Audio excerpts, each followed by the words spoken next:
దేవుని నామానికి మహిమ కలుగును గాక. మన ప్రభును రక్షకుడునైన ప్రభు అయినటువంటి యేసుక్రీస్తు వారి ఘనమైన నామం పేరిట దేవుని ప్రజలైనటువంటి నా ప్రియ సహోదరి సహోదరులైన మీ అందరికీ హృదయపూర్వకమైన శుభవందనాలు మరియు శుభోదయాన్ని తెలియజేస్తూ ఉన్నాం.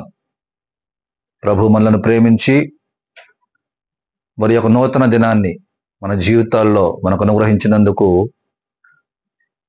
మనమెంతైనా మన ప్రభుని స్తుతించవలసిన వారు. ఎంతో మంది మనకంటే గొప్పవారు, ఘనులు, పేరెన్నిక కన్నవారు ఈ దినాన్ని చూడలేక నిన్నటి దినాన్నే గతించిపోయిన వారుగా ఉంటా ఉన్నారు.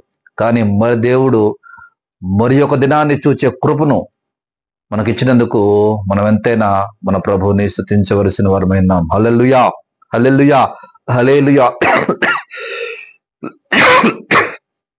మంచిది ప్రభునందు పిల్లరా,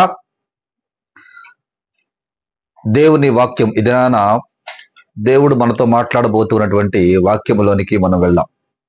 ప్రియులరా, క్రైస్తవులు ప్రయోజనకరమైన వాటిని చేతపట్టాలి, నిష్ప్రయోజనమైన వాటిని విడిచిపెట్టాలి.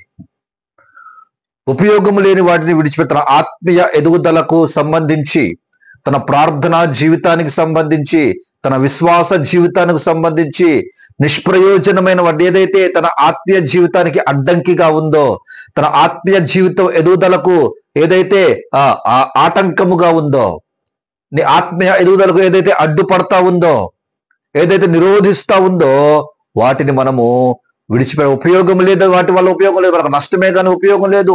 నిష్ప్రయోజనమైన వాటిని మనము విడిచిపెట్టాలి. చూడండి, అపోస్తలుడైన పౌలు గారు తీతుకు పత్రికను రాస్తూ ఒక మాటను అంటారు. చూడండి, మూడవ అధ్యాయం, తీతుకు రాసినటువంటి పత్రిక 3వ అధ్యాయము 8వ వచనం 9వ వచనాన్ని మనం చదివితే, ఈ మాట నమ్మదగినది గనుక దేవుని యందు విశ్వాసం ఉంచిన వారు సత్క్రియలను శ్రద్ధగా చేయటి యందు మనస్సుంచినట్లు నీవి సంగతులను గూర్చి దృఢముగా చెప్పుచుండవలనని కోరుచున్నాను.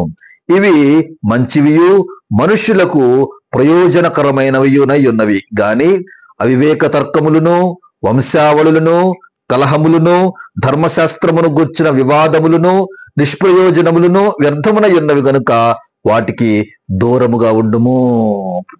చూడండి, ఈ భాగాన్ని మనం గమనించినట్లయితే అపోస్తలుడైన పౌలు గారు తిమోతికి పత్రిక రాస్తూ 3వ అధ్యాయంలో 1వ వచనం నుండి మీరు తర్వాత చదవండి. మనకి ఇది ఎక్కువ సమయం వాక్యం చెప్పే పరిస్థితి కాదు గనక మీరు తర్వాత 1వ వచనము నుండి 8వ వచనం వరకు చదవండి, మీకు అర్థమవుతుంది. అక్కడ ప్రయోజనకరమైనవి ఏంటో అక్కడ భక్తుడు వివరిస్తాడు. వాటిని పట్టుకోండి, వాటిని మనుషులు విశ్వాసముంచిన వారు సత్క్రియలను శ్రద్ధగా చేయటందు మనస్సుంచినట్లు నీవి సంగతులను గూర్చి దృఢముగా చెప్పుచుండవలనని కోరుచున్నాను. విశ్వాసముంచిన వారు సత్క్రియలను శ్రద్ధగా చేయటం ముందు మనస్సుంచులాగున పైన చెప్పబడినటువంటి ప్రయోజనకరమైన వాటినిటివట, పైన చెప్పబడినవట మంచివట, ప్రయోజనకరమైనవట, వాటిని పట్టుకోమని భక్తులు అంటా ఉన్నాడు. ఈరోజు మన అంశం ఏంటంటే ప్రయోజనకరమైనవి కాదు, కానీ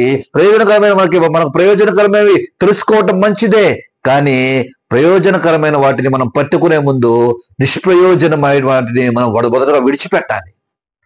నిష్ప్రయోజనమైన వాటిని మనం మొదటగా విడిచిపెట్టాలి. ఈ రోజున విశ్వాసులు, క్రైస్తవులు ప్రయోజనకరమైన వాటిని పట్టుకోవటానికి ఉంటే ముందుగా ఈ నిష్ప్రయోజనకరమైన వాటిని విడిచిపెట్టడానికి ఇష్టపడట్లేదండి.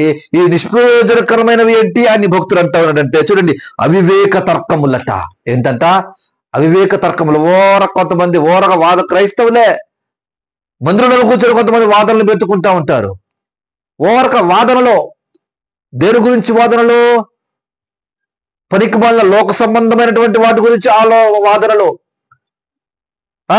పనికిమాలినటువంటి వాటి గురించి, ఉపయోగపడిన వాటి గురించి, పాలిటిక్స్ గురించి, సినిమాల గురించి వాదనలు, తర్కాలు, అవివేక తర్కాలట. మనం అవివేక తర్కాలట దూరంగా ఉండాలట. వాదనలకు మనం చూడండి, వాదనలకు మనం వాదనలకు మనం దూరంగా ఉండాలి.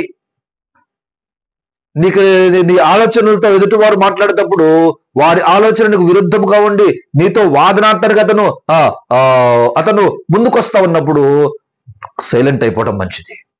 సైలెంట్ అయిపోవడం మంచిది. నేను నా విషయంలో చాలాసార్లు నేను నా వైపు కరెక్ట్ ఉన్నా, నా వైపు నేను రైట్ అయినా చాలాసార్లు వాదనలు అవ్వకూడదు అన్న ఉద్దేశంతో చాలాసార్లు మౌనమైపోతా ఉంటాను. ఎందుకంటే వాదనలు పెరగటం వలన మనం అక్కడ పాపం చేసే పరిస్థితి వస్తుంది.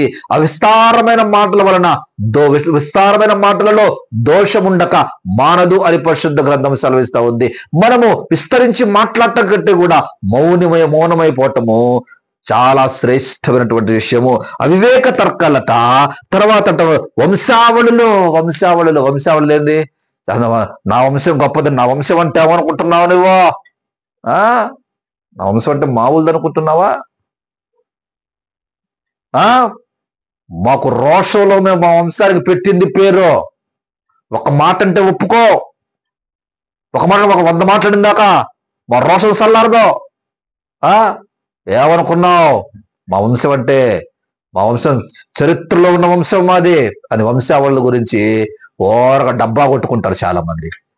డబ్బా కొట్టు. ఇది నిష్ప్రయోజనకరమైందని దేవుని పరిశుద్ధ గ్రంథము సెలవిస్తా ఉంది. కలహాలు గొడవలు. అసలు గొడవలు మనకెవరితో గొడవలు ఉండకూడదండి. మనకెవరితో తగువులు ఉండకూడదు. ఎవరితో తగువైనా వారితో వెంటనే సమాధాన పట్టం నేర్చుకోవాలి. సమాధానపరచు వారు ధన్యులని పరిశుద్ధ గ్రంథం సెలవిస్తా ఉంది. సమాధాన పడాలి. ఈ రోజున కలహాలు పెట్టుకోవడానికి కయ్యాలకు కాలు దూవుతా ఉంటారు చాలా మంది. చిన్న చిన్న విషయాల్లోనే కుటుంబాల్లో కలహాలు, చిన్న విషయాల్లోనే భార్యాభర్తల మధ్య కలహాలు, చిన్న విషయాల్లోనే స్నేహితుల మధ్య కలహాలు, చిన్న విషయాల్లోనే అన్నదమ్ముల మధ్య కలహాలు, రక్త సంబంధికుల మధ్య కలహాలు, స్నేహితుల మధ్య కలహాలు, ఇరుగు పొరుగు వారి మధ్య కలహాలు, చిన్న వాటిలోనే కలహాలు కూడా నిష్ప్రయోజనకరమైనవి. కలహాల వల్ల ఏ ఉపయోగం లేదు. మనుషులు దూరం అవ్వటమే గాని కలహాల వల్ల ఎటువంటి ఉపయోగము లేదు, ఎటువంటి ప్రయోజనము లేదు. అది ఇంకా నష్టము. నీకు ఎదుటోళ్ళతో ఉన్నటువంటి ఇతరులతో ఉన్న సత్సంబంధాలు కోల్పోతావు. ఎదుటోళ్ళతో ఉన్నటువంటి మంచి తనం నువ్వు కోల్పోతావు. కనుక కలహాలకు కూడా మనము దూరంగా ఉండాలట. ఇంకా అక్కడ రాయబడుతూ ఉంది కదా, ధర్మశాస్త్రమును గురించిన వివాదాలు. ఇది ప్రాముఖ్యం అండి. ధర్మశాస్త్రాన్ని గురించిన వివాదాలు అసలు పనికిరావు. చూడండి, ఈ రోజున ఫేస్బుక్ లో, యూట్యూబ్ లో ఒక పాస్టర్ నుంచి ఇంకో పాస్టర్, ఒక పాస్టర్ మీద ఇంకో పాస్టర్ వివాదాలు, డిబేట్కి రమ్మని, చర్చలకు రమ్మని. ధర్మశాస్త్రాన్ని ఏమండి, దేవునికి ధర్మశాస్త్రం గురించి మనకు మొత్తం తెలుసా? ఫేస్బుక్ తెలిస్తే బాధ. ఈ పాస్టర్ గారు నా పాస్టర్ గారు తిట్టడం, ఆ పాస్టర్ గారు నీ పాస్టర్ గారు తిట్టడం, ఆయన చెప్పింది రాంగ్ గా నేనంటాం, ఈయన చెప్పింది రాంగ్ గా ఆయన అంటాం. ఎవరైనా పాస్టర్ గారు రాంగ్ అని చెప్పారనుకోండి, రాంగ్ గా వాక్యం చెప్పారనుకోండి, ప్రేమపూర్వకంగా చెప్పండి, బ్రదర్ పాస్టర్ గారు మీరు ఈ విషయంలో రాంగ్ గా చెప్పారు ఆయన వినలేదనుకోండి, దేవుని సన్నిధిలో ప్రార్థన చేయండి. ప్రభువా, పాస్టర్ గారి కళ్ళు తెరువు ప్రభువా, ఆయన ఈ విధంగా తప్పు చెప్పారు అని ఆయన కొరకు ప్రార్థన చేయండి. అంతేగాని నా ప్రియ సేవకులారా, వివాదాలు ఎందుకండి? ధర్మశాస్త్రం విషయంలో వివాద డిబేట్లు ఏంటి? అందరం బోధిస్తుంది క్రీస్తుని గురించినటువంటి బోధే. అందరం బోధిస్తుంది బైబిల్లోనే. మనకేమన్నా తెలియకపోతే దేవుని వాక్యపు వెలుగులో, దేవుని పాదాల దగ్గర మోకరించి ఆయన జ్ఞానము చేత, ఆయన ఆలోచన చేత, ఆయన ద్వారా మనము మన డౌట్స్ కి క్లారిఫై మనం చేసుకోవాలి. అంతేగాని ఎదుటోళ్ళు ఆయన తప్పుడు బోధ చేస్తాడు, ఈయన తప్పుడు బోధ చేస్తాడు. ఆయన నిన్ను బట్టే కదా అన్యజనుల మధ్య నా నామము దూషించబడుతుందని పరిశుద్ధ గ్రంథం సెలవిస్తా ఉంది. సేవకులుగా మనను బట్టి దేవుని నామము దూషించబడకూడదు. ఈ రోజున అనేక మంది సేవకులను బట్టి దేవుని నామము దూషించబడతా ఉంది. ధర్మశాస్త్రాన్ని గురించిన వివాదాలు. దేవుడు ధర్మశాస్త్రాలు ఎందుకు ఇచ్చాడు? మనము సరియైన మార్గంలో నడవాలని, పాపంలోకి వెళ్ళకూడదని, పరలోకానికి మార్గాన్ని మనం తెలుసుకోవాలని, దేవుడు ఈ పరిశుద్ధ గ్రంథాన్ని మనకిస్తే ఈ పరిశుద్ధ గ్రంథాన్ని బోధించాల్సిన విధంగా బోధించకుండా సేవకులు తగులు ఆడుకుంటా ఉన్నారు, సేవకులు తన్నుకుంటా ఉన్నారు. సేవకులు తనుకుంటే ఎదుటి క్రైస్తవ విశ్వాసులకు ఏం చెబుతారండి ఈ రోజున? సేవకులే గొడవలు ఆడుకుంటా ఉంటే, సేవకులే అరే ఒరే అనుకుంటా తిట్టుకుంటా ఉంటే ఇక విశ్వాసులకు నీవేం వాక్యం చెబుతావు నా ప్రియ సేవకుడా? ఆలోచన చేయి. ఇది నేను ఏ సేవకునికి కూడా ద్వేషంతో గాని చెప్పడదండి, కేవలం బాధతో చెప్తా ఉన్నాను. అనేక పరిణామాలను చూస్తూ, అనేకమైనటువంటి పరిణామాలను చూస్తూ నేను బాధతో కూడినటువంటి ప్రేమతో మీకు చెప్తా ఉన్నాను. మీ సహోదరుడుగా, మీ తమ్ముడుగా చెప్తా ఉన్నాను. ధర్మశాస్త్రాన్ని గురించిన వివాదాలు మనకు తగినవి కావు, అవి ప్రయోజనకరమైన, నేను చెప్తున్న మాటలు కాదండి, ఇక్కడ భక్తులైనటువంటి పరిశుద్ధ గ్రంథంలో రాయబడినటువంటి మాట. అవి నిష్ప్రయోజనమట, వ్యర్థమట, వాటికి మనము దూరంగా ఉండాలి.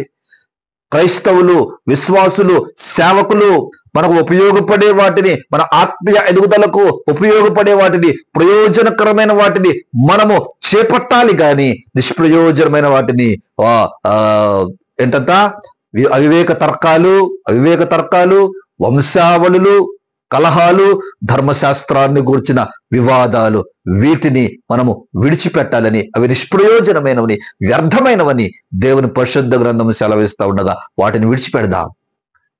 దేవునికి వ్యతిరేకమైన వాటిని విడిచిపెడదాం, నిష్ప్రయోజనమైన వాటిని మనం విడిచిపెడదాం, వ్యర్థమైన వాటిని మనం విడిచిపెడదాం. మనకు మంచివి, ప్రయోజనకరమైనవి, మనల్ని ఆత్మీయంగా బలపరిచేవి, మనల్ని పరలోక రాజ్యానికి చేర్చే వాటిని చేపడదాం. దేవుని కృపను పొందుకుందాం. అట్టి కృపను దేవుడు మనందరికి అనుగ్రహించును గాక. ఆమెను కళ్ళు మూసుకొని చిన్న ప్రార్థన చేద్దాం. స్తోత్రం నాయన పరిశుద్ధ కృపానిధివైన దేవ, మీ పరిశుద్ధమైన నామానికి వేలాది వందనాలు, స్తోత్రాలు ప్రభా. నైనా ఈ ఉదయకాలం ప్రభా, వాక్యం ద్వారా మీరు మాతో మాట్లాడారు నైనా.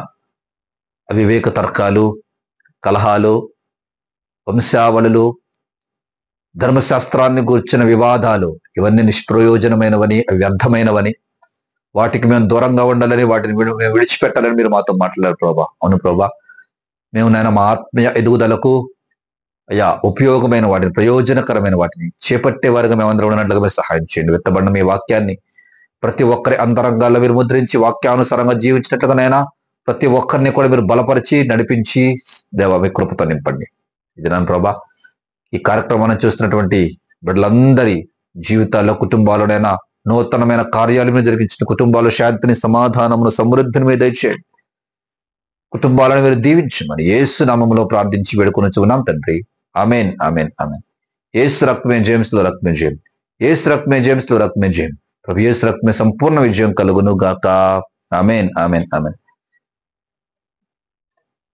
తండ్రి, కుమార, పరిశుద్ధాత్మ త్రియేక దేవుని దీవెన, కృప, కాపుదల ఈ కార్యక్రమాన్ని చూస్తున్నటువంటి దేవుని బిడ్డలందరికీ, సకల పరిశుద్ధులకు, సార్వత్రిక సంఘమునకు సదాకాలము తోడయుండి నడిపించును గాక. ఆమెన్. దేవుడు మిమ్మలను, మీ కుటుంబాలను సమృద్ధిగా దీవించును గాక. మీ అందరికీ నా హృదయపూర్వకమైనటువంటి వందనాలు.